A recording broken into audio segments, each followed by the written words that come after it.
ആരെയും അതിലൂടെ കൊണ്ട് കെട്ടിയ പണ്ടാവും ഇവിടം വരെ വന്നിട്ട് അവ പിടിച്ചു പോയി. പിടിക്കവനെ എന്നെ ഇന്ന് തിങ്കളാഴ്ച വെള്ളിയാഴ്ച ആവട്ടെ. പീതാംബരൻ സാറ് ഇവർ പ്രാന്താണ്. നീ ആരടാ എന്നോട് എതിർക്കാൻ? ഇങ്ങോട്ട് ഇറങ്ങി വാടാ എടപ്പാളി. തന്തക്ക് പിറന്നവനാണെങ്കിൽ ഇറങ്ങി വാടാ. ഒന്ന് പോവാടാ മരമാക്കി പോയി തരത്തി പോയി കളിക്കടാപ്പ. അത്രക്കായല്ലേ? അതിന് എന്റെ ഇല്ലാത്ത ബുദ്ധിയിൽ ഒരു ഐഡിയ തോന്നുന്നുണ്ട്. ഒരു കയ്യബദ്ധം നാറ്റിക്കരുത്. ഇനി തോന്നിയാസം പറഞ്ഞു നടന്നാലുണ്ടല്ലോ നാട്ടിലടിച്ചാൻ സൂപ്പാക്കും.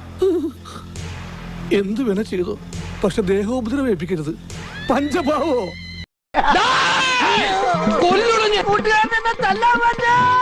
നീ മതിൽ ചാടരുത്. എന്നാ ഞാനും ചാടും. കയ്യിലിരിപ്പതാ.